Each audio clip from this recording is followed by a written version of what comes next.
At a family dinner, I saw my mother-in-law pour something into my glass of juice. I discreetly switched my glass with my husband's. 5 minutes later, welcome to Betty's Stories. I share new life stories here every day, and I'd really appreciate it if you hit subscribe and liked my video. Now, let's jump back into my story. I'm sure you'll love it if you keep listening till the end. The phone vibrated in Nia's pocket, and without looking, she knew. It's Mom. Her mother, Brenda Dixon, always called at the same time, around 7 o'clock in the evening, right after she finished tidying up the kitchen and settled down in front of the TV for a rest. "Baby girl, you didn't forget, did you? Sunday is your daddy's birthday party. 60 years old, after all." Her mother's voice sounded excited and joyful all at once. "Y'all coming, right?" Y'all. Plural. That meant her and Marcus. And where Marcus went, the shadow of his mother, Elara Sterling, always loomed. The woman whose very mention made Nia involuntarily clench her fists. "Of course, Mom. We'll definitely be there." "That's wonderful. I've planned everything already. Your daddy loves it when the whole family gets together. You know he's not one for loud crowds, but his own. That's different." His own. Nia hung up and looked out the window. A late September sunset was fading outside the glass, painting the sky in deep scarlet tones. It was beautiful, but that beauty, for some reason, brought on a wave of anxiety, as if predicting something bad. 8 long years she had been married to Marcus Hayes, and for all those years, his mother's presence was a shadow hanging over their marriage. Not just present, but interfering, controlling, poisoning. Nia wasn't the type of woman to silently tolerate disrespect. She grew up in a simple but strong family where she was taught one core lesson: respect yourself and others will respect you. Her father, Clarence Dixon, Cal to his friends, spent his life as a union foreman at the local plant. Her mother, Brenda, was a registered nurse at the county hospital. They were people without grand ambitions, but with firm principles and big hearts. "Nia Bug," her father used to say when she was a teenager. "Remember this, nobody has the right to talk down to you. Not a boss, not a husband, nobody. You are a person, and that says it all." She remembered and always lived by that rule. At work, she could put a rude client in their place. With friends, she never allowed herself to be manipulated. But with her mother-in-law, things were more complicated because Marcus stood between them. The man she loved, the man for whom she was willing to do a lot, but not everything. Their story began 9 years ago, on a regular Tuesday. Nia was working as a senior administrator at the Peachtree Dental Group, a high-end private clinic in Atlanta. It wasn't hard labor, but it was stressful. Constantly dissatisfied patients, demanding doctors, endless calls and scheduling. At least the pay was stable and the hours were good. Marcus came in with agonizing pain. A wisdom tooth had decided to flare up at the worst possible time, right before a major business trip. Nia was processing his chart and noticed him wince, pressing his palm to his cheek. "Does it hurt badly?" she asked, making sure her voice sounded professional, not sympathetic. "Tolerable." He tried to smile, but it came out as a grimace. "Though I'm lying. It's unbearable. Dr. Samuels is an excellent specialist. He'll take care of it fast and almost painlessly." "Almost." He raised an eyebrow. "Well, nothing is completely without almost in dentistry." Nia allowed herself a slight smile. He left an hour later, pain-free, but with her phone number. She didn't even understand how it happened. He simply asked, she answered, and everything felt perfectly natural. The first few months of their relationship were like a fairy tale. Marcus courted her beautifully.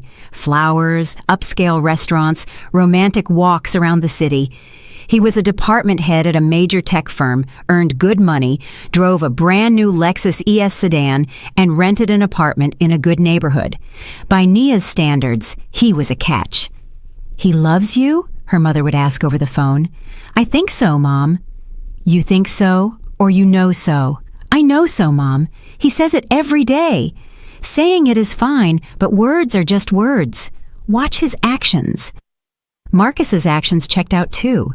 He was caring, helpful, and supportive. When Nia was down with a nasty flu, he drove over every day after work, bringing medication and homemade chicken soup. When she had issues with her manager, he patiently listened to her complaints and offered advice. When she admitted she dreamed of getting her bachelor's degree, he immediately offered to pay for her online night classes. The perfect man? Almost, if it wasn't for one thing: his mother. Nia learned about the existence of Alara Sterling 3 months into their relationship. Marcus had mentioned his mother before, but only in passing. Mom called. "I'm stopping by Mom's. Mom asked me to drop this off."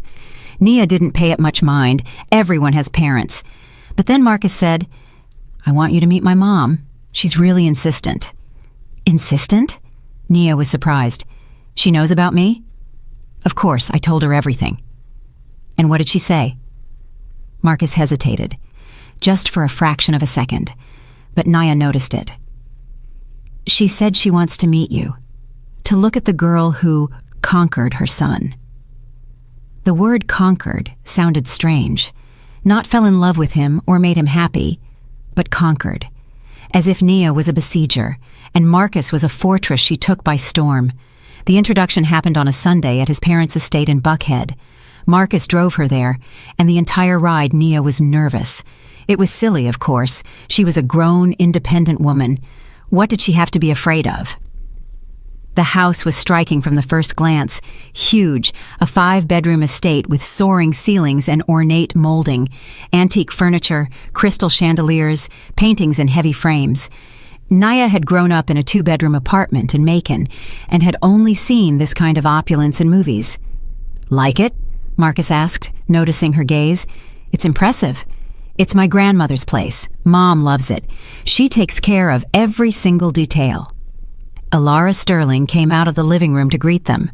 A tall, stately woman in her late 50s with perfect hair, an elegant dress, and a strand of pearls around her neck. She looked at Nia the way someone looks at an expensive item in a boutique, evaluating, weighing whether it was worth the price. "So, this is the one," she said instead of hello. "Marcus has told me so much about you. I was beginning to think you were some kind of flawless beauty." Nia was stunned. What was that? A backhanded compliment? An insult wrapped in polite paper? "Mom, come on." Marcus hugged his mother's shoulders. "Nia is beautiful." "Beautiful, beautiful," Alara agreed in a tone that implied, "Well, if that's what you choose to believe." "Come in, lunch is getting cold." At the table, her mother-in-law gave Nia a full-scale interrogation. Where was she born? Where did she grow up? Who were her parents? Where did she go to school? Where did she work? Every answer was met with a slight raise of the eyebrow or a barely noticeable purse of the lips. "So, your father was a union foreman, clear enough, and your mother, a nurse, also clear, meaning no one in the family has a college degree." "I have my associate's degree," Nia replied, feeling the irritation bubbling up inside. "And I plan to enroll in night classes for my bachelor's." "You plan to?" Alara smiled condescendingly. "Oh, plans are nice. The main thing is seeing them through." "I will see them through." Nia looked her mother-in-law straight in the eye. "I'm used to getting what I go after." For a second, something like surprise flashed in Alara's eyes. She clearly hadn't expected the pushback, but she quickly regained her composure and changed the subject. After lunch, Marcus went out onto the balcony to make a call, and Nia was left alone with her mother-in-law. Alara poured tea from an expensive porcelain set, her hands moving with studied grace. "Nia," she began, without lifting her eyes from the cups, "I see you're a sharp young woman, so I'm going to be direct. Marcus is my only son. I raised him alone, without a father, and I poured everything into him. He is my life, my pride, my everything, and I won't allow just anyone to take him from me." "I'm not trying to take anyone from anyone," Nia answered calmly. "I plan to be with the man I love." Love. Alara finally looked up. Her eyes were cold, like a snake's. "Sweetie, don't make me laugh. What love? You saw a man who was financially set and decided you hit the jackpot. That's not love. That's calculation." Nia slowly set her cup down. Her hands weren't shaking. She was proud of that. "You don't know me," she said in an even voice, "and you have no right to judge. I love your son. I love him, not his money, not his house, not his car. If that's something you can't understand, I feel sorry for you." "Sorry?" Her mother-in-law raised an eyebrow. "For me? You'll regret those words, darling." Just then, Marcus returned, and the conversation ended. But Nia never forgot that look, those words. She remembered and understood. Elara Sterling had declared war. For the wedding, her mother-in-law wore a black dress. Not a mourning dress, no, just black, elegant and expensive. But the message was clear. For her, that day was not a celebration, but a funeral. The funeral of her hope that her son would remain hers alone. "Why is your mom wearing black?" Nia whispered to Marcus before the ceremony. "It's her favorite color," he dismissed it. "Don't read into it." She would hear that phrase many more times, every time she tried to draw her husband's attention to his mother's antics. The wedding was modest. Nia insisted on it. 50 guests at a cozy downtown restaurant. Live music, a simple but delicious menu. Elara sat with a stony face the entire evening. She didn't dance, barely spoke, and responded to congratulations through gritted teeth. "Congratulations," she told Nia after the guests had left. "You got what you wanted. You got my son. But remember, Marcus was mine, and he will remain mine. You are a temporary fixture." "A temporary fixture?" Nia scoffed. "We just got married. That's supposed to be forever." "Forever." Elara let out a dry, unpleasant laugh. "You're naive, child. We'll see how long your forever lasts." That was 8 years ago. 8 years of Cold War, petty malice, and endless jabs. The first year of marriage passed relatively quietly. The newlyweds lived in their rented apartment. Elara rarely visited. She didn't want to stoop to visiting that hovel, as she called it. But even those rare visits Nia remembered vividly. Her mother-in-law would show up unannounced, using the spare keys Marcus had given her, just in case. She would sweep in, look around like a health inspector, and immediately begin to criticize. "What are these curtains? Where did you dig those up? A thrift store? There's dust on the shelves. Nia, do you ever clean? Marcus, son, you look thin. Is she not feeding you?" Nia didn't stay silent. She wasn't one to take insults meekly, but she answered measuredly, trying not to escalate to an open fight. "We like the curtains, and Marcus lost weight because he started hitting the gym." Elara would only purse her lips and shoot her daughter-in-law annihilating looks. "You're too sassy," she said once. "Marcus doesn't like that." "Marcus loves me the way I am," Nia retorted. "And if you don't like it, that's your problem." Her mother-in-law went pale with anger, but contained herself. She clearly hadn't expected such resistance. But the real war began later, when Nia got pregnant. It happened in the 2nd year of their marriage. She and Marcus were happy. Or so they thought. They planned their future, chose baby names, and dreamed of raising their child. Elara's reaction to the pregnancy was strange. She didn't rejoice or congratulate. She just said, "I hope the baby looks like Marcus and not—" She trailed off suggestively. Nia understood the insinuation but stayed quiet for the baby's sake. Then tragedy struck. At the 8-week mark, she miscarried. The doctors said, "It happens, especially with a first pregnancy. Your body just couldn't handle it. Nothing to worry about. You can try again." Nia was in the hospital when Elara came to visit, alone, without Marcus, who was tied up in an important meeting. Her mother-in-law sat next to the bed. Her face was satisfied. Not quite happy, but certainly content, like someone who had gotten what they wanted. "What a shame," she murmured, examining her nails. "Poor Marcus will be so upset." "He already knows," Nia said quietly. "I called him." "Of course he knows, but it's one thing to know and another to grasp the reality. You understand what this means, don't you?" "What does it mean?"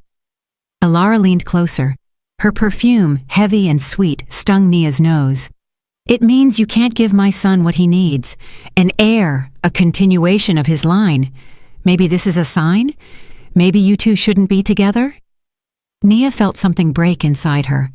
Not from the words. She was used to her mother-in-law's venomous remarks. It was the realization that this woman was genuinely happy about her grief, happy that she had lost her child. "Get out," Nia said. Her voice was hoarse but firm. "What?" "Get out, immediately." "How dare you? Out!"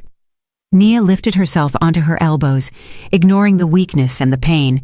"Get out of here, and if you dare tell Marcus one word of what you've said, I will tell him everything. Everything you've said to me over these years, every insult, every mean trick."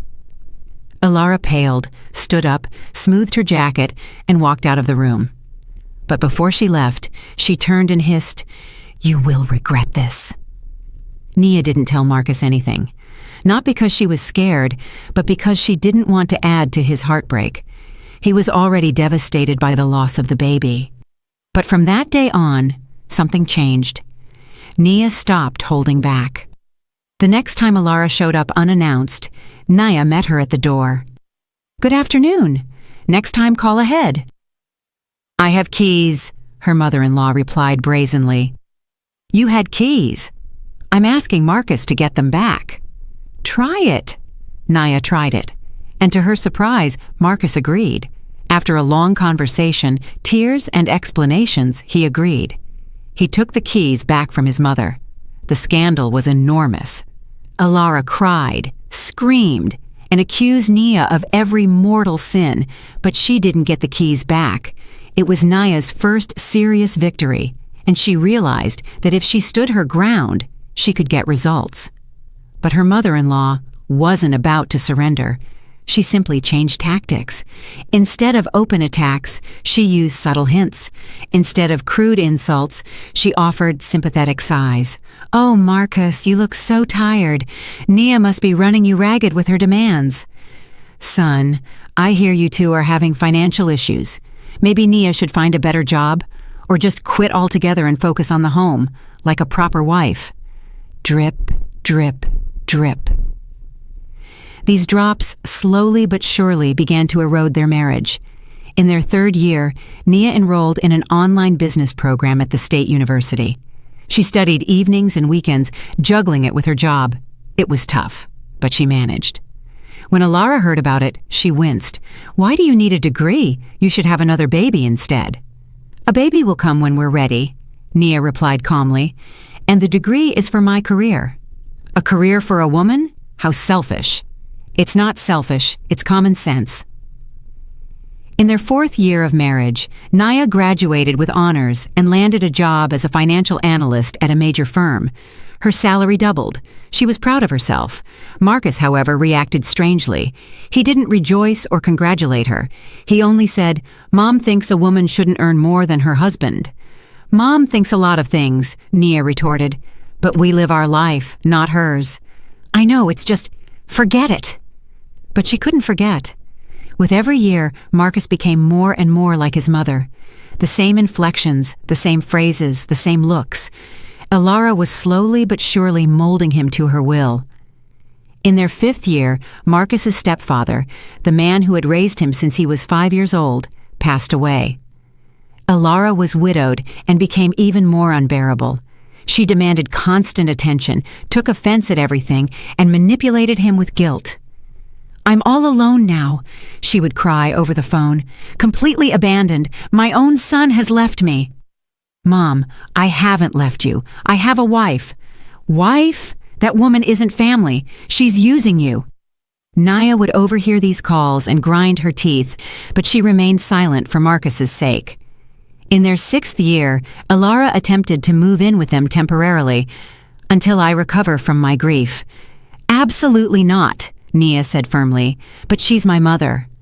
"Marcus, if she moves in, I move out." "Are you threatening me?" "I'm telling you the truth. I will not live under the same roof as your mother. That is non-negotiable." Marcus chose his wife, with difficulty and a huge fight, but he chose her. Alara remained in her house. It was another win. But the war continued. In their 7th year, her mother-in-law started a new campaign. She hinted to Marcus that he needed a normal wife, domestic, obedient, that Nia worked too much, cared too little about the house, and was too independent. "She doesn't love you, son. She's using you for your money and status." "Mom, that's not true." "It is true, Marcus. You just don't want to see it." Marcus told Nia about this conversation, not to complain, but in a burst of honesty. But Nia took it as an alarm bell. "She's telling you to find another woman," Nia said, "and you just listen to it?" "I told her I wouldn't. But you didn't tell her to shut up. You didn't demand that she stop interfering in our lives." "Nia, she's my mother." "Marcus." She stepped close to him. "I'm your wife. 7 years. 7 years I've put up with her stunts, her hints, her attempts to tear us apart. I'm not asking you to stop talking to her, but I'm asking you to defend me for once in your life, to stand on my side. I'll talk to her. You've talked to her 100 times. Nothing changes. So what do you suggest? Set boundaries, clear, firm ones, and if she crosses them, you cut contact." "Cut contact with my own mother?" "Yes, until she learns to respect our marriage." "That's impossible." "Then our future is impossible too." It was an ultimatum. Nia understood the risk, but she saw no other way. Marcus chose a compromise. He talked to his mother and told her he would no longer tolerate insults directed at his wife. Alara quieted down for a while, but Nia knew it was the calm before the storm. Her mother-in-law was plotting something that would eliminate the hateful daughter-in-law once and for all. And now, in the 8th year of their marriage, they were heading home for her father's birthday party. 60 years old was a big deal. Her parents would be happy to see their daughter and her husband, but Alara was coming too, Marcus insisted. "She wants to get to know your folks better," he explained. "Better? They met at our wedding. Your mom wore black." "That was 8 years ago. People change." "Your mother doesn't change, and she never will." But Nia couldn't refuse. It would look strange. It was her father's party, a family celebration. Why shouldn't her mother-in-law attend? She didn't know that this trip would be a turning point, that the events of the next few days would flip everything upside down, and that she would finally see the true face of the man she'd been married to for 8 years. For now, she just packed her suitcase and pondered how strange life was. Sometimes it took years to understand the obvious, and sometimes all it took was one moment, one look, one action. Her moment of truth was coming. Nia arrived in Macon 2 days before the party. She wanted to help her parents prepare and just spend time with them alone, without Marcus and his mother. Her childhood home greeted her with familiar smells. Her mom's baking, her dad's pipe tobacco, the geraniums on the windowsill. Everything here was the same as in her childhood. The same floral wallpaper, the same ruffled curtains, the same creaky floorboards in the hallway. "Baby girl!" Her mother Brenda rushed out onto the porch, wiping her hands on her apron. Finally, they hugged. Her mom smelled of vanilla and cinnamon. She must have been baking something delicious. "How was the drive? Are you tired? You must be starving." "I'm good, Mom. The drive was fine." Her father stepped out of the house. Clarence Dixon had aged quite a bit in the last year, losing weight, looking drawn, and growing more gray. But his eyes still looked young and cheerful. "Nia bug." He hugged his daughter, holding her close to his chest. "My beautiful girl, I'm so happy to see you." "Hey, Daddy. Happy early birthday." "Thank you, sweetheart. Come on in. Your mother baked pies. The whole kitchen is covered in flour." At dinner, her parents asked about her life, her job, and her plans. Nia answered, trying to avoid painful subjects. Not a word about her problems with Marcus or his mother. But her father, as always, saw right through her. "You seem down, sweetie," he said when her mother stepped out to get tea. "Trouble?" "No, Dad. Everything's fine." "Don't lie to your old man. I can tell." Nia sighed. There was no point in hiding anything from him. "My mother-in-law is coming with Marcus." "I know. Your mom told me. So what?" "Nothing. I just don't want her to ruin your party." "Ruin it?" Her father scoffed. "Daughter, I'm 60 years old. I've seen some things. Some big city drama queen isn't going to scare me." "Dad, she's not just a drama queen. She's..." Nia paused, searching for the right words. She's hated me since day one and does everything she can to make Marcus and me divorce. Her father frowned. I know. I remember her at your wedding in that black dress with a funeral face. I knew right away what kind of person she was. And you didn't say anything. What could I say? You loved Marcus. You were happy. I didn't want to mess it up. Maybe you should have. Her father shook his head. No, baby girl. Everyone has to learn their own hard lessons. I could have warned you, but the decision would have been yours anyway. Now I don't know what to do. 8 years, Dad. 8 years I've been trying to get along with that woman. And every time she finds a new way to cut me. And Marcus? What about him? Marcus. Nia sighed. He's between a rock and a hard place. He loves his mother, he loves me, and he doesn't want to choose. He'll have to choose sooner or later. I know, and I'm scared he'll choose her. Her father covered her hand with his, large, warm, calloused from work. Nia Bug, listen to me. You are my daughter. Strong, smart, beautiful. You deserve a man who will love and protect you. If Marcus can't do that, then he's not your man. But I love him, Dad. Love is good, but love shouldn't be suffering. If you're miserable next to someone, that's not love. That's habit or fear. Fear. The fear of being alone. The fear of admitting she made a mistake. The fear of starting over. Nia remained silent. Her father was speaking the truth, and it hurt. I'm not saying you need to divorce, he continued. I'm saying value yourself. Don't let anyone, not your mother-in-law, not your husband, no one, humiliate you. You deserve better. Thanks, Dad. And remember, no matter what happens, your mom and I are always on your side. Always. Her mother returned with the teapot. The conversation shifted to other topics, but her father's words were lodged in Nia's mind. Value yourself. Don't let anyone humiliate you. You deserve better. Maybe it's time to stop tolerating and start acting? The next 2 days flew by in a flurry. Nia helped her mom cook, chopping salads, peeling vegetables, and setting the table. Her father was tinkering in the garage, getting the grill ready for barbecue.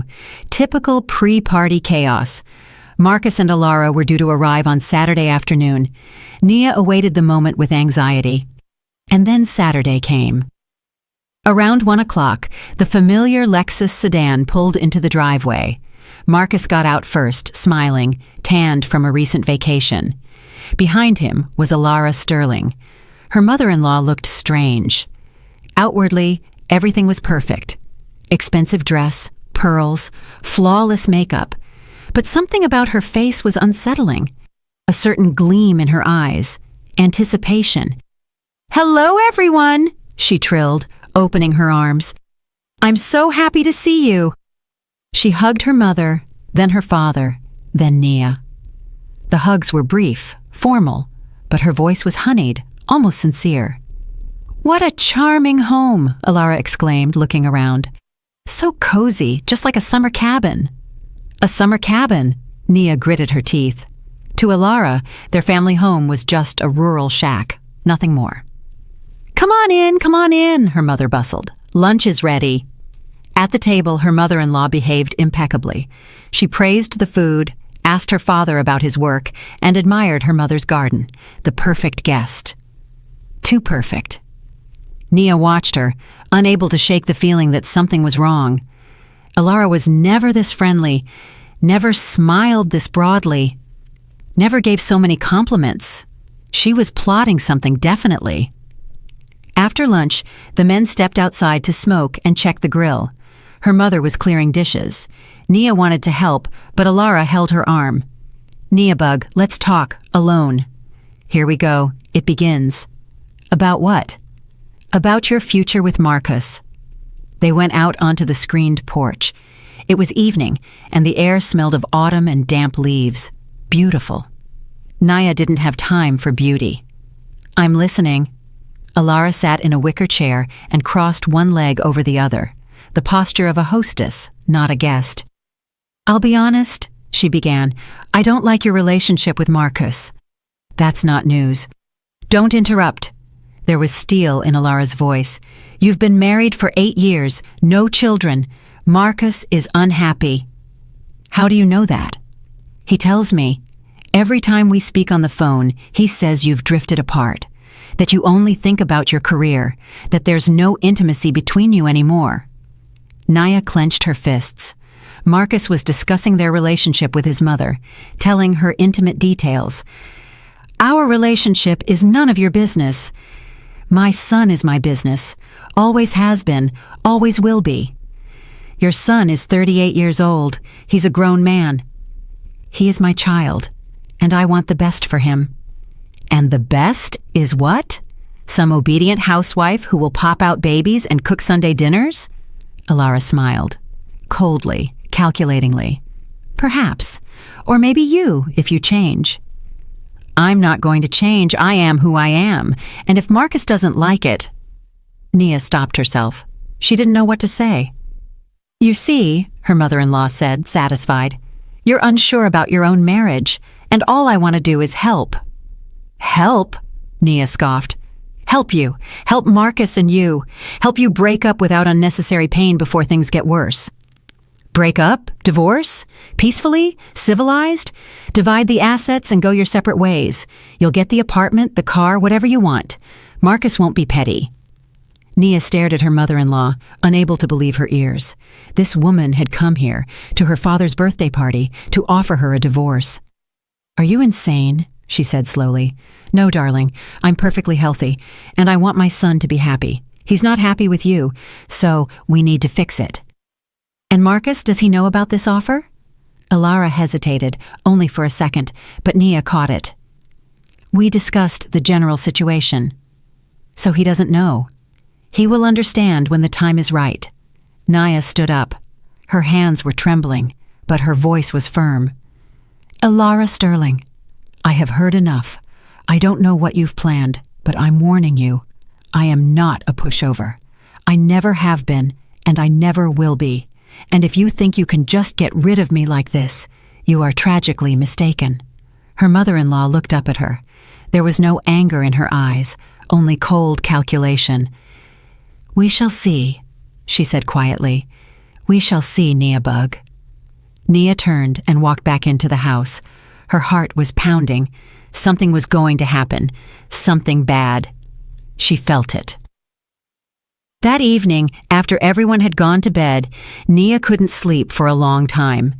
Alara's words echoed in her head. We shall see. What was she planning?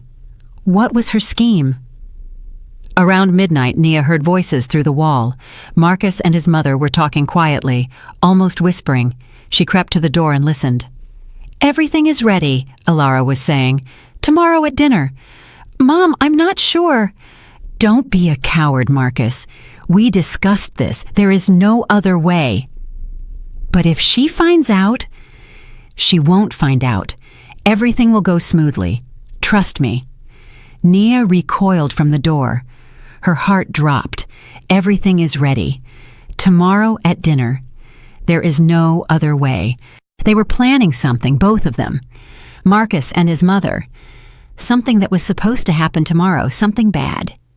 Nia returned to bed but couldn't sleep. Until dawn, she lay with open eyes thinking, tomorrow is Dad's birthday, a celebratory dinner, and something is supposed to happen at that dinner that will change everything. She didn't know what it was, but she was ready for anything. She was not a pushover. She never had been and never would be. And if anyone thought they could break her, they were tragically mistaken. Sunday morning began with the smell of fresh baking. Her mother had risen before dawn and was already bustling in the kitchen, baking pies, preparing salads, and setting the festive table. Her husband's birthday party was a serious affair. Nia had barely slept. The words she overheard the night before kept turning in her head. Everything is ready. Tomorrow at dinner. There is no other way. What were they planning? What was supposed to happen today? She went down to the kitchen around 8. Her mother was kneading dough, getting it ready for a cabbage pie. Morning, sweetie. Did you sleep well? More or less, Nia lied. Let me help. Help, help. Need to peel some potatoes, shred some carrots, lots of guests coming, plenty of food to make. They worked in silence, side by side. Her mother was humming to herself. Naya mechanically peeled vegetables and thought, I have to be vigilant. Watch Alara Sterling's every move. Don't let her out of my sight for a second. Around 9, her father peeked into the kitchen. Good morning, my hostesses. What smells so good? Pies, Cal, your favorites. Cabbage and apple. Brenda, you're a treasure. He kissed his wife on the cheek and winked at his daughter. Nia smiled back, but the smile felt forced. What's wrong, Naya Bug? Her father noticed. You seem quiet. I'm fine, Dad. Just didn't sleep well. Uh-huh. I thought it was because of our big city guests. Naya didn't answer. Her father saw everything, as always. All right. I won't get in the way. Going to check the grill. Barbecue will be ready by lunchtime. Mouth-watering. He went out into the yard. Her mother sighed. Naya Bug, I can tell something's wrong. Why don't you tell me? Mom, it's fine. Really. It's about Marcus's mother. She was acting weird all night yesterday. Too sweet. I don't trust women like that. I don't trust her either. Her mother put down the rolling pin and turned to her daughter. Nia Bug, I know she doesn't like you. I know how she treats you. Your father told me what you said. Dad told you? We've been married 35 years. We don't keep secrets. Nia lowered her eyes. She didn't want to burden her mother with her problems before the party. Mom, let's not today. Today is Dad's day. I don't want to ruin it. Okay, sweetie, but know this. If that woman says one word against you, I won't stay quiet. I don't care what she thinks of herself. Thanks, Mom. They hugged, short but warm. All right, let's get back to work. Guests will be here by 2, and we're not even halfway done. Around 10, Alara Sterling appeared in the kitchen. She was already fully dressed, hair done, makeup on, in a fancy dress. Good morning, she trilled in a honeyed voice. How can I help? Her mother and Nia exchanged glances. Thank you, Alara, but we're managing. Oh, nonsense. I didn't come all this way to do nothing. I want to be useful. She looked around the kitchen with a proprietary air and winced. Of course, it's a little cramped in here. In my kitchen, I have room to breathe, but here, well, we'll make do. In my kitchen. Naya gritted her teeth. Her mother-in-law couldn't even offer help without throwing a jab. Maybe you should just relax for a while, her mother suggested. The weather's nice. Why don't you sit in the yard? No, I want to help. Alara grabbed a knife and reached for the tomatoes. Let me chop the salad. The salad is already done. Alara looked around. Oh, juice. You'll have juice on the table, right? Let me pour it into the pitchers. The juice is in the cellar, her mother said. Homemade apple, 3 jars. Wonderful. I'll bring it up. Alara slipped out of the kitchen with a pleased look. Nia watched her go. She's acting strange today, her mother observed. All jumpy. Tell me about it. Naya didn't voice her suspicions, but she decided she would personally supervise the juice. Her mother-in-law returned 5 minutes later with 2 jars of apple juice. Couldn't find the third one, she reported. Must have rolled off somewhere. It's okay. 2 will be plenty, her mother said. Alara set the jars on the counter and began to open them. Her hands were trembling slightly, with excitement, with anticipation. Nia watched her every move. Do you have pretty pictures? Alara asked. We can't serve it straight from the jars. Yes, in the china cabinet, the crystal ones from Grandma. Oh, crystal, lovely. She took out 2 tall pitchers with etched patterns and began pouring the juice. Her movements were careful, even overly careful. Nia didn't take her eyes off her, but she didn't see anything suspicious. Alara simply poured the juice into the pitchers, capped them, and put them in the refrigerator.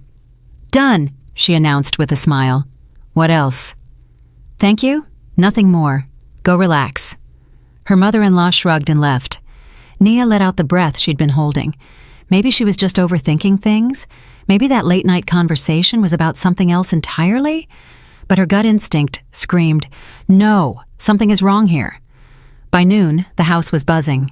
Guests had arrived, the Smiths from next door with a bottle of homemade wine, Aunt Carol with a cake, Uncle Mike and his wife, Dad's colleagues from the plant.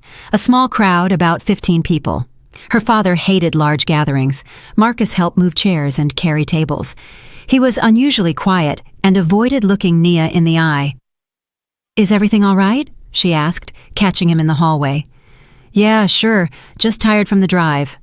Marcus, can we talk? Later, okay? I don't have time right now." He walked away, leaving her alone in the hallway. Nia watched him go and felt that something between them was broken. Maybe it had been broken for a long time, and she was only just noticing. By 2:00, the table was set. A snowy white tablecloth, festive china, a bouquet of dahlias in the center. Her mother had truly outdone herself. Salads, appetizers, a hot dish, pies, everything her father loved. The guests sat down, and the toasts began. "To the birthday boy," Uncle Mike proclaimed. "To Clarence Dixon. May he stay healthy for another 100 years. "Thanks, Mike. 100 years is a lot, but I'll take 20 more. Laughter, the clinking of glasses, a festive atmosphere. Nia sat next to Marcus, across from Elara Sterling. Her mother-in-law was in high spirits, joking, laughing, joining in the toasts. The perfect guest. Too perfect. After the main course, her mother suggested a break. "Let's take a little breather. We'll cut the cake soon." The guests stood up from the table. Some went out for a smoke. Others strolled through the garden. Aunt Carol went to the kitchen to help Mom. Nia remained at the table. She needed to think. Several hours had passed and nothing had happened.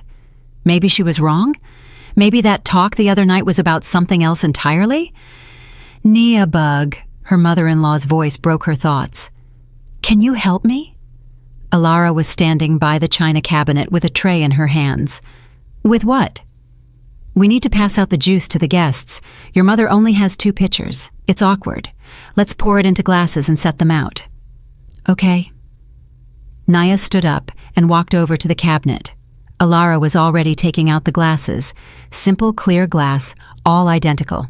6 of them. "Get the pitcher from the fridge," Elara commanded. "I'll wipe these glasses." Nia went to the kitchen, opened the fridge, and took out the pitcher of juice. When she returned, her mother-in-law had already lined up the glasses on the tray. "Go ahead and pour," she said. "I'll carry them." Nia began pouring the juice. Her mother-in-law stood next to her, watching the process carefully. "This glass is for me," Elara suddenly said, pointing to the one farthest left. "Just a small amount. I'm on a diet." "All right. And this one," she pointed a finger at the glass on the right. "That's for you. Fill it up. You love your mom's juice." How does she know that? Nia had never told her. "How did you know?" "Marcus told me. Said you adored this juice when you were a kid." Nia remained silent and filled the designated glass to the brim. "That's lovely," Elara smiled. "Now the rest." When all the glasses were full, her mother-in-law picked up the tray. "I'll take these out, and you can—" She looked around. "Oh, we forgot the napkins. Bring the cloth napkins from the kitchen." "The paper ones are on the table." "No, those are paper. We need the beautiful cloth ones. Your mother said they were in the dresser." Nia hesitated. She didn't want to leave now. "What are you waiting for?" Her mother-in-law hurried her. "Go on. I'll set the drinks out." There was nothing she could do. Nia went to the bedroom for the napkins. The dresser was in her parents' room. Nia opened the top drawer. Empty. The middle one held linens, the bottom one. There they were, white, linen, embroidered napkins. She took the stack and returned to the living room. Elara had already arranged the glasses on the table, one for each guest, neat and even. Nia's glass was in its place, full, just as she had poured it. "There's a good girl," her mother-in-law complimented. "Put the napkins down and sit. The guests are coming back now." Nia placed the napkins and sat in her seat. She picked up her glass of juice, raised it to her lips, and froze. Something was wrong. She looked at the glass. A normal glass, normal juice, nothing suspicious. But Nia remembered that when she was pouring the juice, her glass had a small scratch on the bottom. She'd noticed it briefly when she placed it on the tray. The scratch wasn't there now. It was a different glass. Her heart leaped. Nia slowly put the glass back on the table. Elara Sterling had switched the glasses. While Nia was getting the napkins, she had switched them. Why? The answer was obvious. There was something in this glass, something that wasn't in the others. Nia glanced at her mother-in-law. She was sitting across the table, watching her with poorly concealed anticipation. A slight smile played on her lips. She was waiting for Nia to drink. The guests began returning, taking their seats, picking up their glasses of juice, and thanking the hosts for the treat. "Delicious juice," Aunt Carol praised. "Brenda, did you make this yourself?" "I did, Carol. Apples from our own trees." "I need to write down that recipe." Nia didn't drink. She sat holding the glass, thinking feverishly. What's in the juice? Poison? No, too radical. A sedative? Why? A laxative? A laxative, of course. It fit Alara's plan perfectly, to humiliate her daughter-in-law in front of her own parents, at her father's birthday party, in front of the guests. A small, embarrassing incident that would make Nia never want to show her face here again. That was what her mother-in-law meant in that late-night conversation. Nia looked at Alara. She was still smiling, but impatience had crept into her eyes. "Drink it, drink it." Nia smiled back, calmly, confidently, and made a decision. "Oh, it's gotten so stuffy," she exclaimed, fanning herself with her hand. "Can someone open a window?" "Of course, sweetie." Her mother stood up and walked to the window. Others followed. Uncle Mike wanted to look at her mother's rose bushes from the window. Aunt Carol remembered she wanted to take a picture of the dahlias. The Smiths went into the yard to smoke. Within a minute, only 3 people were left in the room: Nia, Marcus, and Alara. Her mother-in-law didn't move, sitting and watching her daughter-in-law. "Something wrong with the juice?" she asked in a syrupy voice. "You're not drinking?" "Just waiting for everyone to come back. I want to make a toast to Dad." "What a thoughtful daughter you are." The mother-in-law's voice held a note of mockery. She was clearly enjoying the moment. Marcus sat next to her, engrossed in his phone, pretending this didn't concern him. "Marcus!" Alara called. "Son, come here. Help your mother stand up. My legs are stiff." Marcus reluctantly got up and went to his mother. She leaned on his arm and began to stand up, slowly, with exaggerated sighs. Nia seized the moment. One swift movement, and the glasses were swapped. Her glass was now in front of Marcus. His was in front of her. The glasses were identical. No one would notice. "Oh, thank you, son." Alara sat back down. "I feel like I'm falling apart today." She glanced at the table. The glasses were in their spots, from her perspective. Nia picked up her new glass and took a sip. Delicious juice. Pure. No additives. This is so good," she said, looking Alara in the eye. "Mom's juice is the best." Alara broke into a wide smile. "Drink up, dear. It's good for you." The guests began to return, taking their seats and their glasses. Marcus mindlessly picked up the glass in front of him, the one that now contained the laxative, and took a big gulp. "Great juice, mother-in-law," he said. "You're a wizard." "Thank you, Marcus." Her mother beamed with pleasure. Alara watched Nia, waiting for the effect to start. 5 minutes, Nia counted to herself. If it was a fast-acting laxative, the effect would begin quickly, in 5 to 10 minutes. Her father raised his glass. "Friends, thank you for coming. It means a lot to me. To you, to my loved ones, to my family." "To Cal," the guests seconded. Clinking glasses, laughter, congratulations. Nia smiled and nodded, but out of the corner of her eye, she watched her husband. 3 minutes passed. Marcus looked normal, eating salad, talking to his neighbor, laughing at a joke. 5 minutes passed. Nia noticed he had paled. He put down his fork and ran a hand across his forehead. "It's suddenly hot in here," he mumbled. "Let's open another window," her mother suggested. "No, thank you. I'll be right back." He stood up from the table and headed quickly toward the bathroom. Alara frowned. She looked at Nia, who was calmly eating her salad, then at Marcus's empty chair, then back at Nia. "What's wrong with Marcus?" she asked. "I don't know. Maybe the heat." From the hallway came the sound of a door slamming shut, then silence. A minute passed. 2, 3. Marcus didn't return. Alara squirmed in her chair.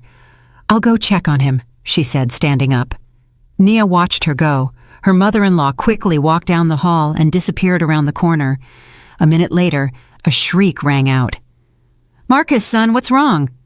The guests quieted, exchanging glances. "What happened?" her father asked. Nia shrugged. "I don't know. Maybe he's feeling sick." She stood up and walked into the hallway. Others followed. Alara was standing outside the bathroom door, knocking. "Marcus, open up! What's going on?" Sounds came from inside the bathroom, very distinct sounds. "Mom, go away," Marcus groaned. "I'm sick." "Sick with what? Where? Open the door!"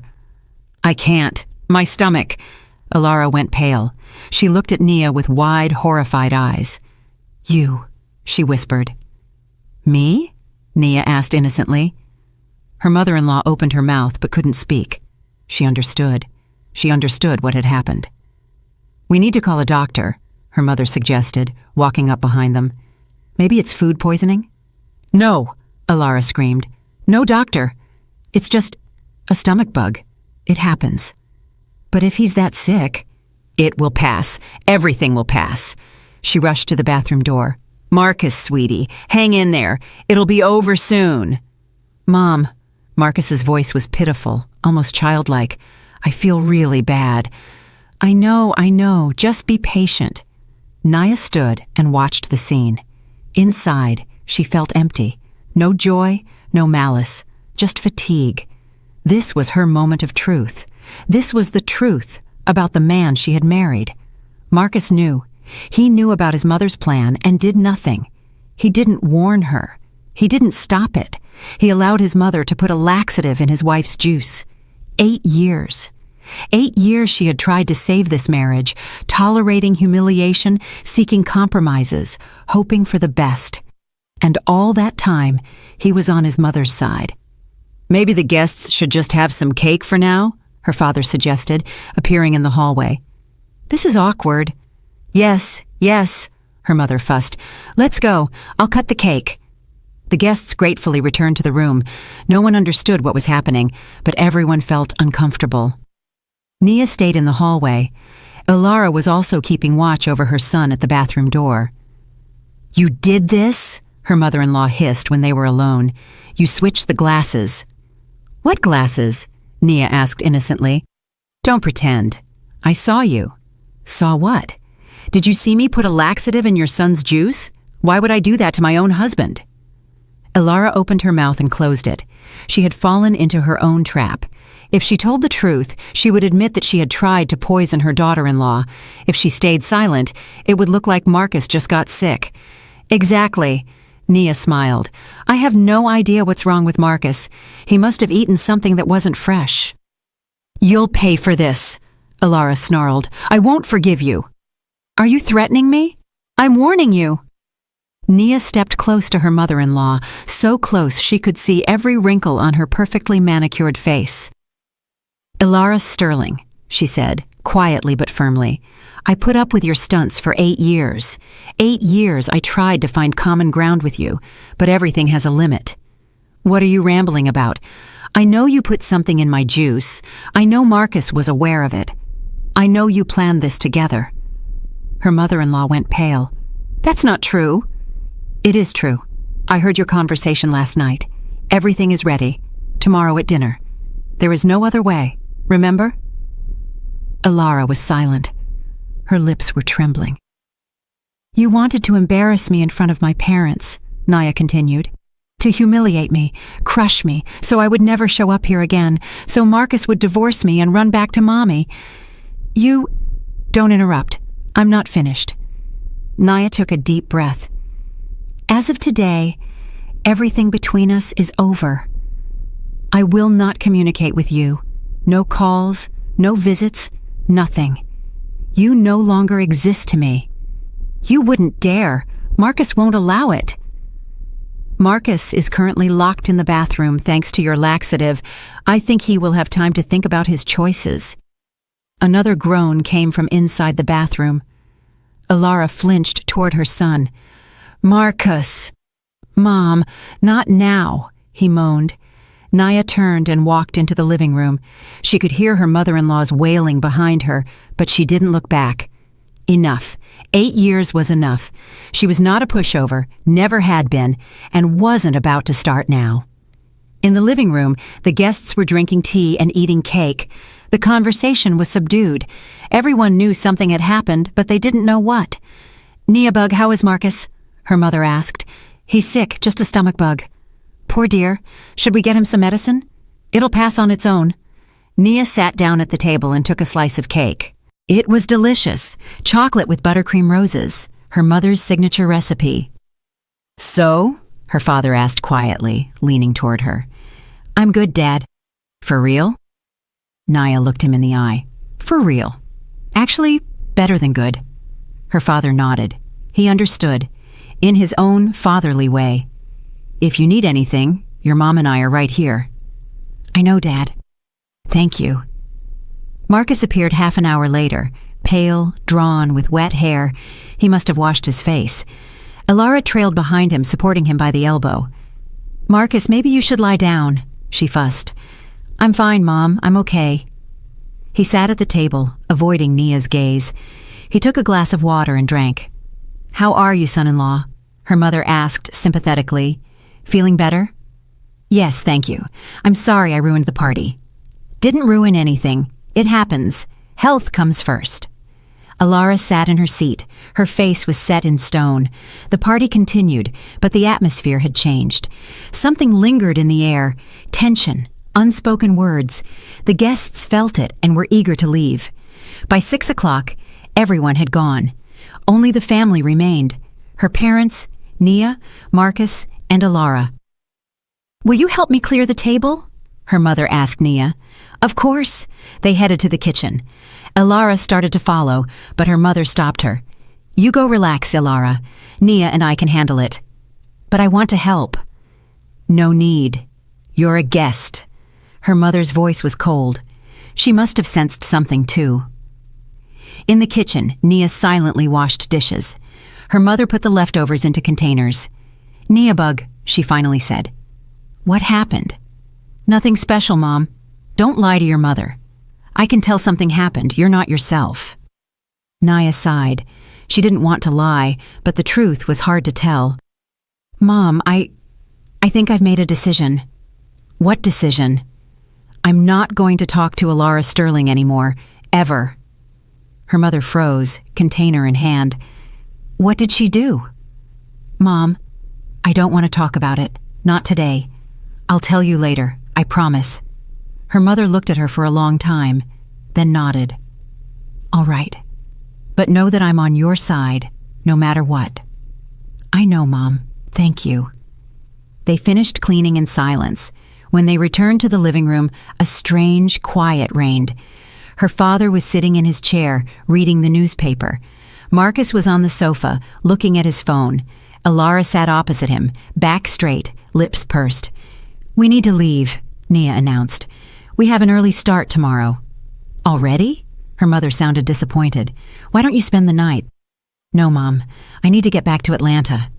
Marcus looked up. "I thought we were driving back tomorrow." "You can stay. I'm driving back tonight." "Alone?" "Yes." Silence fell. Everyone sensed that these simple words hid something much larger. "Nia-bug, are you sure?" her father asked cautiously. "I'm sure, Dad." Elara opened her mouth to say something, but Nia cut her off. "Goodbye, Elara. Don't bother to see me out." She turned and left the room. She could hear voices behind her, her mother, her father, Marcus, but she didn't look back.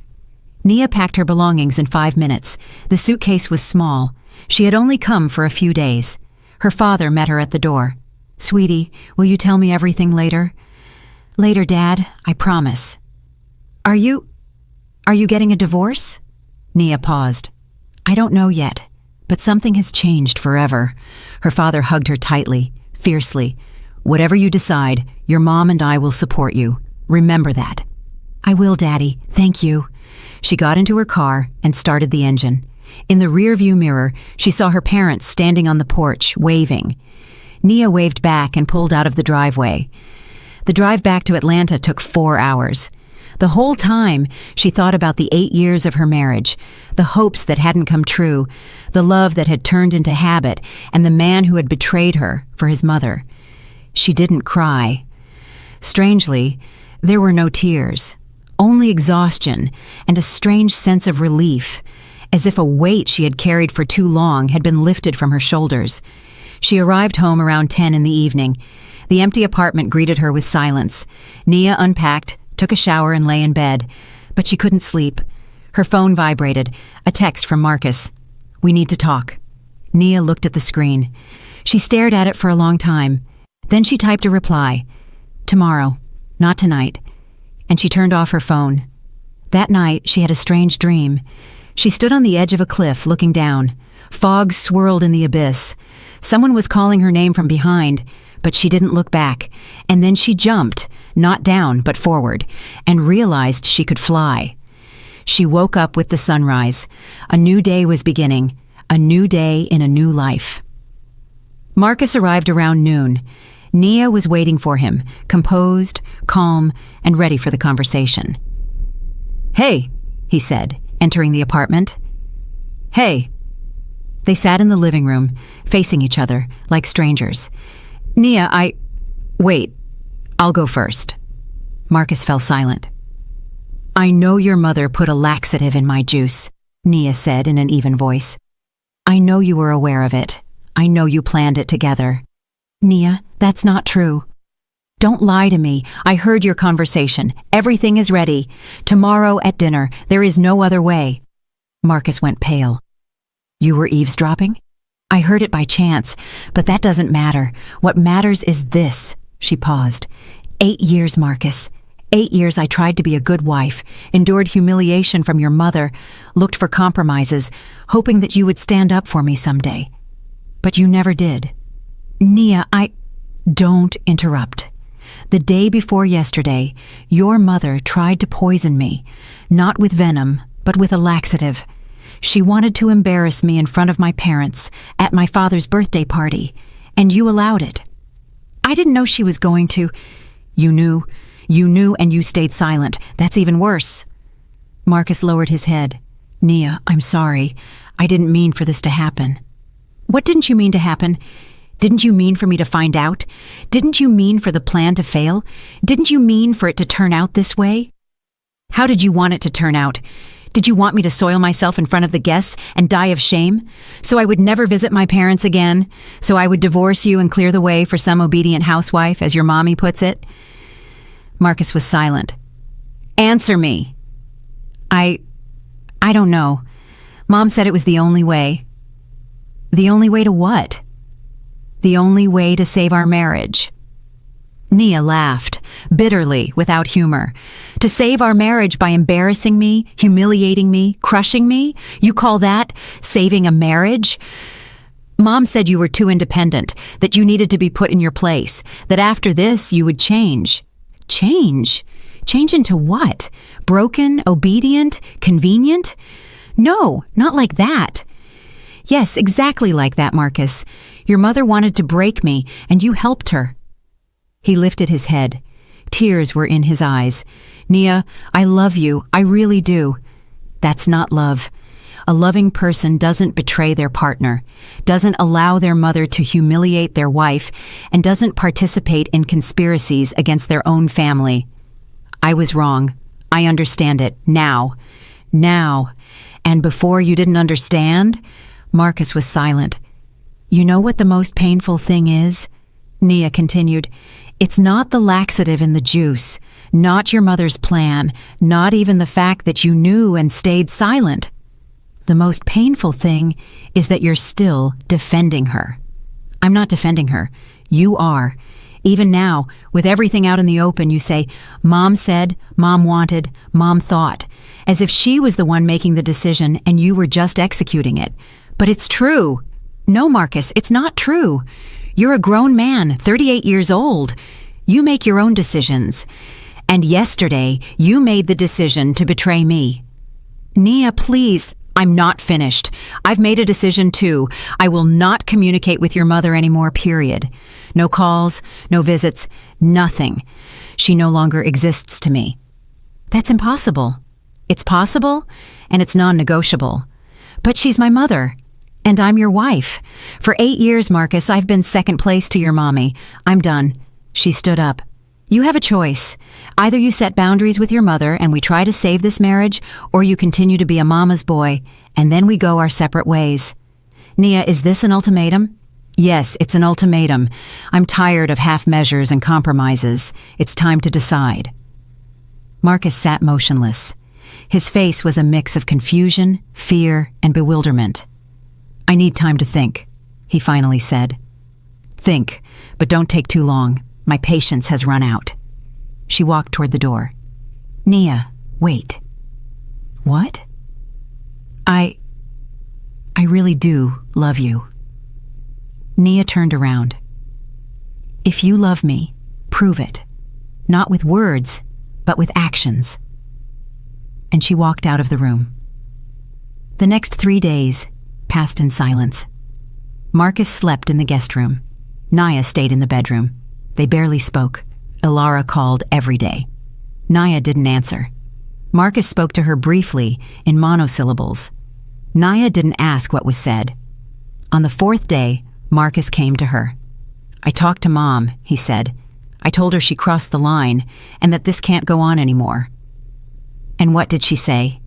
She screamed, she cried, she accused me, said I was a traitor and that you had brainwashed me. Expected. But I didn't back down. I told her that if she doesn't change her attitude toward you, I'll limit contact. Nia looked at him. Are you serious? Serious. And how did she react? She hung up. She hasn't called since. Nia was silent. She didn't know what to say. Nia! Marcus stepped closer. I know I messed up. I know I betrayed you.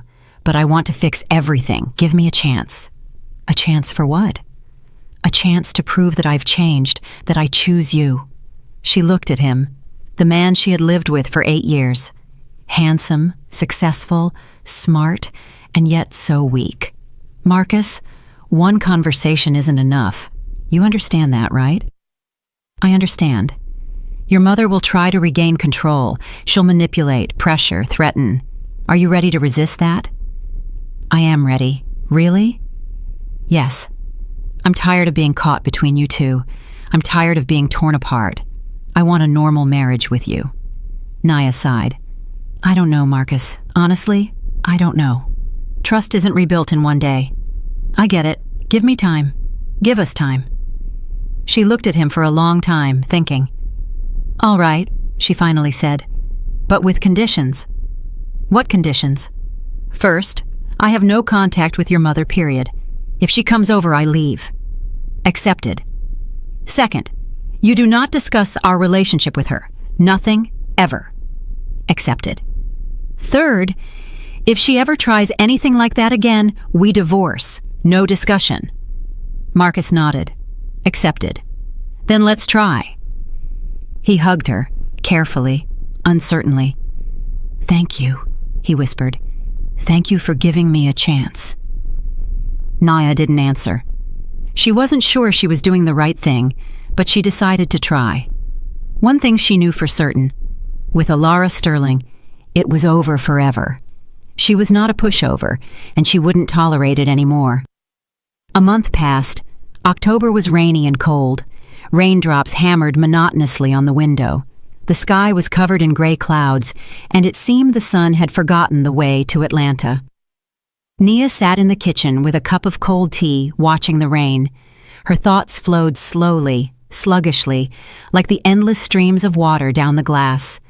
A month, a whole month, she had tried to live a new life. Without Ilara Sterling in her life, without her calls, visits, or toxic remarks. And you know what? It was easier than she thought. Her mother-in-law had truly disappeared. No calls, no texts, no visits. Had she taken offense, gone into hiding, or was she preparing a new plan? Nia didn't know, and honestly, she didn't want to. Marcus kept his word, speaking to his mother rarely and briefly. He didn't discuss family matters with her. He came home on time, and he tried. But something was still wrong. Nia felt it every day in his eyes, in his silence, in the way he looked away when she entered the room. Marcus was physically present, but mentally distant. She tried to talk a few times. Marcus, what's going on? Nothing. Everything's fine. You seem detached. Just tired from work. Are you sure? But Nia saw it wasn't tiredness. It was something else. Something he didn't want to talk about. One evening, she happened to see his phone. He had left it in the kitchen when he went to shower. The screen lit up with an incoming message, Mom. Nia didn't read it. She turned away, busy with the dishes, but a pang hit her chest. He was still communicating with her, despite his promise, despite everything. When Marcus returned, she asked, Did your mom text you? He flinched, quickly grabbed the phone and put it in his pocket. Yeah, just asking how things were. And what did you tell her? That everything's fine. And that's all? That's all. He was lying. Nia felt it, but she didn't press the issue. She decided to wait. She didn't have to wait long. A week later, Marcus came home later than usual. He looked strange, disheveled, nervous, with red patches on his cheeks. Where were you? Nia asked. Work. I got held up. At 10 o'clock at night? It was an emergency. He walked past her into the bedroom without a kiss or a hug, like a stranger. Nia stood in the hallway, then followed him. Marcus, we need to talk. Let's talk tomorrow. I'm tired. No, now. He sat on the bed, taking off his shoes, without lifting his head. About what? About us, about what's going on. Nothing is going on. Yes, it is. You're lying to me. You lie every day. Marcus froze, shoe in hand. Nia, you weren't at work. I called the office. You haven't been there since 6. He lifted his head. There was fear in his eyes, and something else. Guilt. I was at Mom's. Nia felt everything inside her drop. Not out of surprise, she had suspected it. But it was one thing to suspect and another to hear the confirmation. At your mother's, she repeated, after everything she did, after all your promises. She called, crying, said she was dying of loneliness, that I'm her only son, that she can't live when I ignore her. And you believed her. She's my mother, Nia. I can't just... What? Keep your word? Protect your wife? Be a man? Marcus jumped up. Don't start. I'm not starting. I'm ending. What does that mean? Nia looked at him, at the man she had once loved. Handsome, successful, and so weak, so pathetic. It means I'm tired, Marcus. I'm tired of fighting for something you should be fighting for. I'm tired of being second place to your mommy. You are not second place. I am second place. I always have been, and I always will be until you cut the cord. Nia, that's unfair. Unfair. She laughed. Unfair is your mother putting a laxative in my juice. Unfair is a husband knowing and staying silent. Unfair is 8 years of humiliation and trying to save a marriage that no one but me wanted to save. I want it saved. I love you. Love isn't words, Marcus. It's actions. And your actions say something completely different. She turned and walked out of the bedroom. Nia, wait. He caught up with her in the hallway and grabbed her arm. Please, let's talk. We talked a month ago. You promised, and you broke that promise. I'll fix it. No, Marcus, you won't fix it because you don't want to fix it. You want everything to be like it was before. Mom's happy and the wife is in place, but it doesn't work like that. What do you want from me? Nothing. Nothing anymore. She pulled her hand free and went to the closet. She took out a suitcase, the same one she took to her parents. What are you doing? Marcus's voice trembled. Packing my things. Where are you going? To my parents, for the time being. Nia, don't do this. I have to, Marcus. I should have done it a long time ago. He stood in the doorway, watching her put clothes into the suitcase. Pale, lost. Are you leaving? Yes. For good? I don't know. For now? Yes. What about us? Nia stopped and looked at him. Us is you, me, and your mother. That's 2 against 1. I'm tired of being the third wheel in this triangle. You're not the third wheel. Marcus, stop it. Every word you say is hollow noise. You say one thing and do another. I don't believe you anymore. She zipped up the suitcase and put on her jacket. Wait until morning at least, he pleaded. It's dark out. I'll be fine. I'll drive.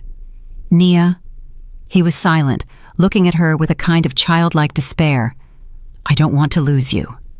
"Then you shouldn't have betrayed me." She opened the door and walked out without looking back. The drive to Macon took 4 hours.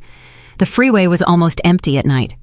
Only a few trucks roared past, spraying the car with water. Naya drove and thought about 8 years. 8 years she had built this marriage, worked on the relationship, endured, forgiven, and hoped. And now it had all crumbled in one moment. No, not in one moment. It had been building up for years. Now the cup had simply run over. She didn't cry. Strangely, there were no tears. Only emptiness and a strange relief, just like a month ago. Her parents weren't surprised by her arrival. They opened the door, hugged her, and ushered her inside. No questions, no accusations. "Go to sleep, sweetie," her mother said. "The morning is wiser than the evening." "Thanks, Mom. We're here for you. Always." Nia lay down in her old room, in her old bed. Nothing had changed here since her childhood. The same floral wallpaper, the same curtains, the same plush teddy bear on the shelf. She closed her eyes and instantly fell asleep. In the morning, there was a long talk over breakfast. Nia told them everything from the beginning: the birthday party, the juice, the glasses, the month of attempts, and last night's breakdown. Her mother listened silently, occasionally shaking her head. Her father frowned and clenched his fists. "That scumbag!" He couldn't hold back when Naya finished. Both of them, the mother and the son. "Cal, don't swear," her mother admonished. "How can I not swear? They tormented our girl for 8 years. "Dad, I'm the one to blame," Nia said. "I should have left earlier." "You're not to blame. You loved him. You wanted a family. That's normal. Normal is when you're loved back. And I was tolerated, at best." Her mother took her hand. "Nia Bug, what are you going to do?" "I don't know yet. Probably file for divorce." "Are you sure?" "Yes. There's no point in dragging it out. Marcus won't change. He'll always choose his mother." "What if he comes to his senses?" Nia shook her head. "Mom, he's come to his senses 100 times, and every time he went back to his mommy. It's a vicious circle." Her father stood up from the table. "Daughter, whatever you decide, we support you. If you want, stay here as long as you need. If you want, we'll help you get an apartment in Atlanta. The main thing is for you to be happy." "Thank you, Daddy." "And if he stopped himself. "If Marcus dares to come here and try to push you around, I'll talk to him man to man." "Dad, don't." "I have to. Should have done it a long time ago." Nia smiled, for the first time in a long time, genuinely. "I love you both. And we love you, sweetie. Always." Marcus called 3 days later. Nia looked at the screen for a long time, then finally answered. "Hello? Nia, how are you?" "Fine. You're at your parents'?" "Yeah. Can we talk?" "Talk." A pause. He was clearly preparing for something else. I thought a lot these last 3 days. Haven't slept much, and you were right about everything. I'm a mama's boy, a coward, not a real man." Naya was silent. "I called Mom," Marcus continued. "Told her we're getting a divorce." "You told her?" "Yes. And you know what she said?" "What?" "That it was about time, that you didn't deserve me, that now I'll finally be free." Nia scoffed. "Expected." "And what did you say to that?" "I told her off. For the first time in my life, I told her she ruined my marriage, that because of her, I lost the only woman I ever loved, that I don't want to see her anymore." Nia couldn't believe her ears. "Are you serious?" "Serious." She had a fit, of course, crying that I'm ungrateful, that she dedicated her whole life to me, that I'm killing her, but I didn't back down. For the first time, I didn't back down. "Marcus..." "Nia, I know it's too late. I know you don't trust me anymore, and you're right not to, but I want you to know, I finally realized it. I don't know if that changes anything, but I had to say it." She listened to his voice, tired and broken, and didn't know what she felt. Joy, relief, regret. "Marcus, I'm not coming back." I know, it's not because I don't love you. I loved you for a long time, but I burned out. You understand? I understand. A pause. Thank you for telling me, Naya said. About your mom, that matters. Yeah, too bad it's too late. Too bad. Nia, I really did love you. I just didn't know how to show it. I know. Goodbye, Marcus. Goodbye. She pressed the disconnect button and sat for a long time with the phone in her hand. Outside the window, the sun was shining for the first time in days. The divorce was finalized 3 months later, quickly, without drama. Marcus didn't contest the assets. He left Nia the apartment and the car. She didn't claim his money, only taking what was hers. Alara Sterling never resurfaced. No call, no letter. She must have decided that her daughter-in-law, her ex-daughter-in-law, was no longer worth her attention. Thank goodness. Nia remained in Atlanta. Her job, her friends, the city, all kept her here. But every weekend, she drove to her parents, helped her mom in the garden, listened to her dad's stories, and breathed the clean country air. Her father quickly recovered after his birthday. He joked that the stress from the big city snake had only toughened him up. Her mother shook her head but smiled. "Nia Bug, have you thought about getting remarried?" she asked cautiously one day. "Mom, I just got divorced." "So what? You're young, beautiful. You have your whole life ahead of you." "Maybe someday, not now." "Just don't shut yourself off. Not all men are like Marcus." "I know, Mom." She really did know. She just wasn't ready yet. In the spring, Nia signed up for Spanish classes. She had long dreamed of learning the language and finally found the time. The classes were in the evening, in a small group. The teacher, a young guy named Jordan Cole, had recently returned from Barcelona. "You have a great accent," he said after the first lesson. "Have you studied before?" "No, I just love languages." "It shows. If you want, I can give you some extra materials, movies, podcasts. I'd appreciate that." They started talking, first about school, then just generally. Coffee after class, walks through the city in the evening, conversations about everything.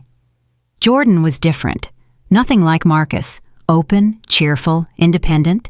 He earned his own money, made his own decisions, and built his own life. His parents lived back in North Carolina. He saw them a couple of times a year and didn't see that as a tragedy. "Don't you miss them?" Naya asked.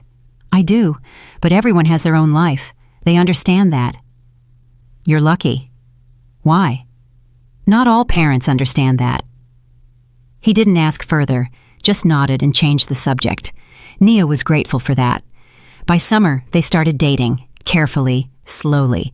Nia was afraid of repeating past mistakes. Jordan didn't pressure her. "I feel good when I'm with you," he said one day. "I don't need anything more than that." "Me too." "Then let's just be together. No labels, no grand plans, just together." "Deal." Her parents met Jordan in July. He drove down to Macon with Naya for her mother's birthday. Her father looked him over from head to toe and grunted. "At least he looks like a man, not like the last one." "Dad," Naya exclaimed. "What? I'm telling the truth." Jordan laughed. "Clarence, I'll do my best to earn your trust." We'll see. But it was obvious her father liked him, and her mother did too. "He's a good boy," she whispered to Nia in the kitchen. "Hold on to him." "Mom, we just started dating." "So what? I married your daddy 3 months after we met, and we've been together 36 years. Those were different times. Times change, people stay the same. When you meet your person, you feel it. Naya was silent. She wasn't sure Jordan was her person, but she felt good when she was with him. And for now, that was enough. In the fall, exactly 1 year after the infamous birthday party, Nia returned to her parents' home, alone. Jordan was in Madrid for a conference. They sat on the porch in the evening, drinking tea. September was warm, almost summery. "A year has passed," her mother said thoughtfully. "Time flies." "It sure does." Her father shook his head. "A lot has happened." Nia looked at them, older, grayer, but so familiar and comforting, and felt her heart fill with warmth. "Thank you," she said. "For what?" Her mother was surprised. "For everything. For being there, for supporting me, for not judging me." "Sweetie, we're family. What else would we do?" "It's not always like that. I've seen otherwise." Her father covered her hand with his. "Nia Bug, you are our pride. Always have been, always will be. No matter what happens, remember that." "I remember, Daddy." They sat in silence, watching the sunset. Red, enormous. It slowly sank below the horizon, painting the sky in gold and crimson tones. "Beautiful," her mother whispered. "Yes, very." Nia thought about the past year, what she had gone through, the pain, the disappointment, the loneliness, and what she had gained in return: freedom, peace, herself. She was no longer Marcus's wife. She was no longer Alara Sterling's daughter-in-law. She was no longer part of someone else's story. She was just Nia, her parents' daughter, a woman who knew her worth, and that was the best thing that could have happened to her. The phone rang unexpectedly. Nia looked at the screen, an unfamiliar number. "Hello?" The voice was female, unfamiliar. "This is Lucille, Alara Sterling's neighbor." Nia's heart skipped a beat. "What now?" "I'm listening. I feel awkward calling, but Alara is in the hospital. A stroke. The doctors say it's bad. And what does that have to do with me?" She asked me to call you. She wants to see you before, well, you know." Nia was silent. "Hello?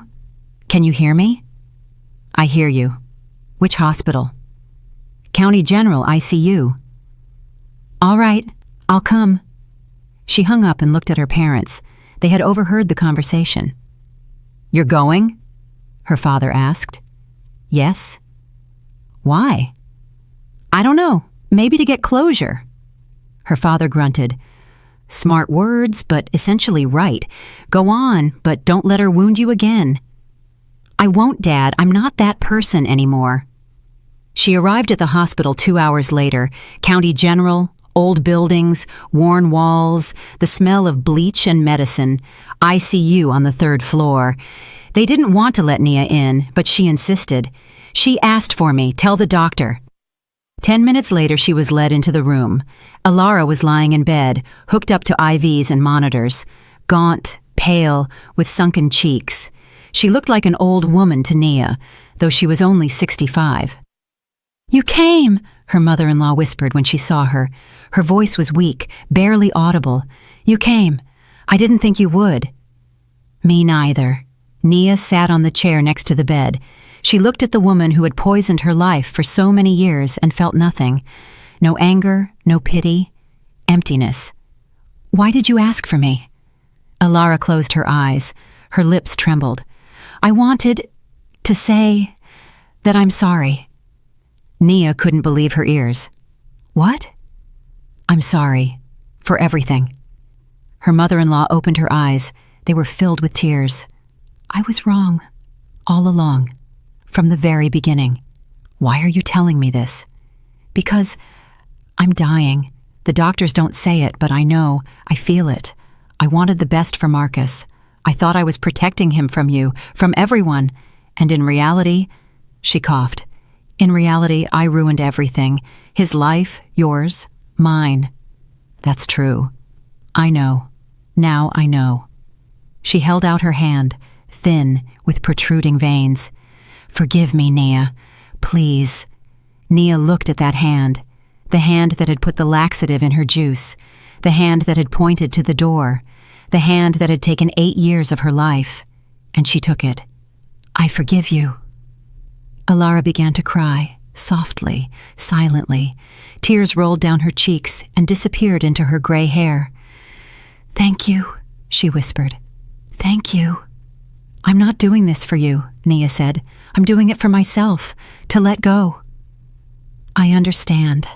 And it doesn't mean I forgot. I haven't forgotten, and I won't forget. But hatred is too heavy a burden. I don't want to carry it anymore." Alara nodded. "You're strong. You always were. I saw that. And I was afraid. Afraid of what? Afraid you would take Marcus, that he would love you more than me. Silly, right? Yes, it's silly. A son shouldn't have to choose between his mother and his wife. I understand that now. Too late, I understand. Better late than never. Her mother-in-law gave a weak smile. You're not even angry now. There's no point in being angry at a dying person. Thank you for your honesty. I'm tired. I have to go. Wait! Alara squeezed her hand. Marcus, how is he? I don't know. We don't talk. He's alone. Completely alone. I pushed him away too. After the divorce, I yelled at him. He stopped calling. That's not my problem. I know. But maybe call him? Tell him I'm here. Alara's voice was barely a whisper. Please. Last request. All right. I'll call him. She freed her hand and walked to the door. Nia. She turned around. Be happy. You deserve it. Nia nodded and left. In the hallway, she leaned against the wall and closed her eyes. Her heart was pounding. Her hands were shaking. She had forgiven. Truly forgiven. Not for Alara Sterling's sake, but for her own, to finally let go of the past and move on with her life. She called Marcus from the car. He answered immediately, as if he had been waiting. Hello? Nia, hi. Your mom is in the hospital. County General, ICU. A stroke. A long, heavy pause. She asked you to call? Yes. Thank you for telling me. You're welcome. Naya, how are you? Good. Really? Really. Goodbye, Marcus. Goodbye. She pressed the disconnect button and started the car. Ahead was the road home. Ahead was life. Alara Sterling died a week later. Naya heard about it from Lucille, the neighbor who had called the first time. She didn't attend the funeral, not because she hadn't forgiven her. She had. She just didn't want to. It was no longer her story. Marcus called after the funeral. He thanked her for the warning, said he got to say goodbye to his mother, and that she passed peacefully. She asked me to tell you something, he added. What? That you were right about everything. Nia was silent. She also said that I had to let you go, truly let go, not hold on to hope, just let you go.